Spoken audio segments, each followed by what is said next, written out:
been over a year now since Sony started rolling out PS5s, and somehow the availability is still practically non-existent. I've got secret insider footage of what the PS5 factory actually looks like, so let's take a look. Alright, okay, I guess I can cut them some slack. You take your time, buddy, you're doing great. But by throwing all my dignity aside, I was able to actually get my hands on one by dipping my toes into the vile criminal underworld that is the Facebook marketplace. So was the wait worth it? Is the PS5 any good? Was it worth making a Facebook account for? We'll give it some time, and I think, yeah, it will be. Let's talk about hardware. The first thing I gotta say is if you're thinking about buying a PS5, a huge thing, pun intended, you have to take into account is where you're actually going to put the thing, because it is absurd how huge this console is. I've seen lots of videos of people unboxing the PS5 and comparing it to other consoles, but I have yet to see a video that does the sheer mass of this thing justice. I had to clear out a pretty substantial chunk of shelving just to put this hulking beast under my TV. I clown on it, but I don't necessarily have a problem with the console being that big. What I do have a problem with is the actual design of the system. I can get behind a console being big, but what I can't get behind is a console being big and eye-bleedingly ugly. And not only is the PS5 huge, but it looks like it's melting and it ruins my day every time I so much as glance at the thing. The whole curvy futuristic thing it has going on, it looks really pretentious and cold. Even if you smack a couple of googly eyes on there, it doesn't look any friendlier. It just looks like it's trying way too hard to be new, and it looks like a fake game console you'd see in a cartoon, you know what I mean? But let's not body shame the poor PS5. At the end of the day, what really matters is what's going on underneath that disgusting, hideous exterior. And thankfully, I have a lot more nice things to say about that. Underneath that weird curved shell is some really cool tech, with a GPU equivalent to a $2,000 graphics card and an SSD that makes loading times unbelievably fast. Playing games on here is very efficient, especially since I was primarily playing games on a first generation Xbox One before this. And don't get me wrong, I love that system and I always will. But after 7 years, the poor boy, he's slowed down a little bit, I can't lie. But don't worry, I still love you. On the PS5, I'm able to go from the console being completely shut down to delivering packages in Death Stranding in about 47 seconds. That's insane. That's so fast. However, if there is one downside, I gotta say, it's gotta be the storage. As fast as that SSD is, the amount of stuff that you can actually fit on it is kinda pathetic, I'm not gonna lie. After the OS, there's only 667 gigabytes available to use. In 2013, pretty epic, not bad, but in 2021 you'd have to buy an external hard drive just to play the new Call of Duty, for God's sake. I'd say a terabyte should be the minimum for a next-gen console. Another issue, and this is a weird one, I don't really know how to fit this in naturally, but a problem that I've got with this that's kind of driving me nuts is this feature where if I turn on my TV, it automatically turns on the PS5.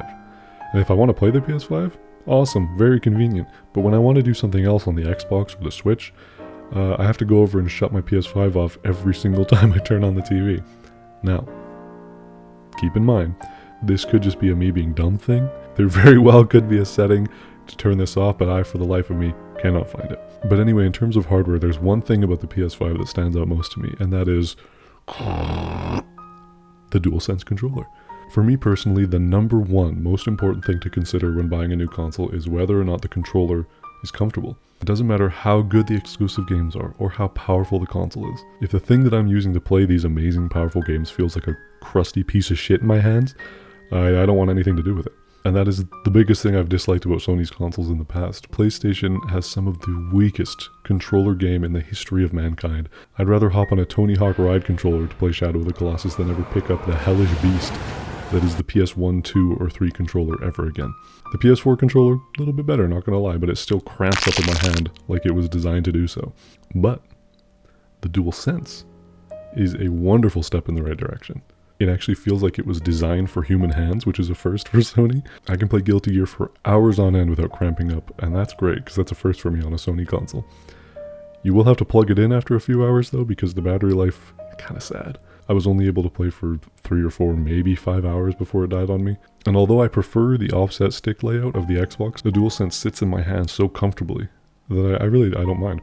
The textured back combined with the smooth matte finish on the front, it feels great in your hand. It's a very nice controller. The buttons feel great to push, the sticks feel great to wiggle. It's just a quality controller. And the haptic feedback, this is really neat. This is where we get into the good stuff. One of the biggest reasons I prefer playing games on a controller is because of the rumble. And the rumble the PS5 controller. So cool. Oh, it's so cool. For example, in Astro's Playroom, which is a great tech demo, by the way, there's a part where you're being sprinkled with rain, and you can feel all the individual little raindrops hitting the controller just using the rumble, and it's really something special. You know, it's a little tiny thing, but I like it. As cool as the rumble is, though, my personal favorite thing about the DualSense controller is easily the adaptive triggers. I totally get where people are coming from when they call it a gimmicky feature, but I kind of love it. Whenever I decide to jump back into something like COD Cold War, I'll be doing it on the PS5 from now on, because the adaptive triggers make it so enjoyable. I really hope it's something that developers will embrace with new games coming out, because it's a really neat little gizmo. I like it a lot. And if it doesn't do it for you, you can shut it off like that so fast. Now let's talk about software. I don't really have a lot of bad things to say in terms of the OS and the UI and the things like that. The menu is very slick and well organized. You've got sections dedicated to both media and games, so things don't get too cluttered like it did on the PS4. I'm not gonna lie, when I first booted up the new PlayStation Store, it was not doing it for me. But I've warmed up to it a lot more over the past weeks, and I really don't know why it had me so furious originally. Like, it was boiling my blood going through that store, but it's warmed up to me a lot. I really like the game bar too. You tap the PlayStation button and this little quick menu pops up, and it gives you access to everything that you would need on the fly. And it's fully customizable, which I really like. So for example, if you don't want the microphone menu in there, or you don't plan on using the music tab, you can just take it out. And I think that's really cool. I really like that. You know what else I really like?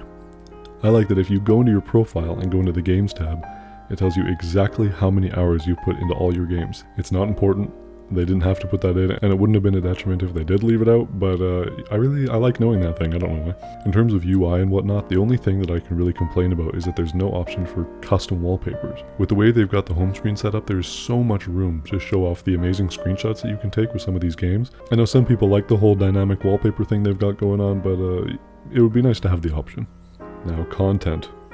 What can you actually do on the PS5? All that nice menu design and good specs mean about shit if there's nothing that you can actually do on the system. It's got this big fat 4K UHD Blu-ray drive, which I love, despite the fact that it sounds like it's going to enter liftoff whenever it loads a disc. It also has most of the apps you'd need for streaming. You've got your Netflixes, your Amazon Primes, your Craves. It is missing a few that I'd like to see added eventually, like Discovery Plus, Shudder, Criterion Channel, stuff like that. And not a deal breaker, but it's something to think about if this is your only thing that you can use to stream. It also doesn't have a web browser, which is not a big deal. I think about 1% of this population actually uses the web browser on consoles, but you know, it's something to think about. Now, in terms of games, it is a kind of a strange dilemma, because all of the amazing games that you could play on the PS4 are here and playable on the PS5, sometimes even with way better performance. But in terms of actual PS5 exclusive games, it's kind of a wasteland at the moment. There are lots of great looking things on the horizon, but at the time of me making this video, the PS5 exclusive landscape is about as desolate as you could possibly get. The enhanced versions of PS4 games are great, like playing Last of Us 2 at 60 frames per second is amazing, or playing with Spider-Man's photo mode in 4K is so much fun. If you like PlayStation games, there's lots to play on here, and there's lots of good stuff coming, but there's a huge missed opportunity here for games on the PS5, and that's backwards compatibility.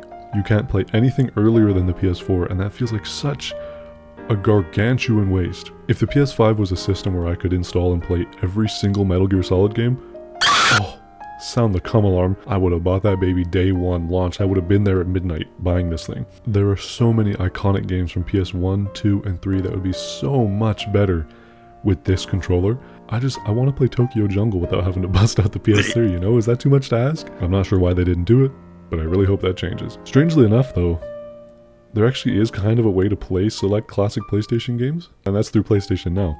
Here are a few words that I never in a million years thought would exit my mouth. PlayStation Now, kinda epic. When it launched, I hated it. I despised it with every fiber of my very being.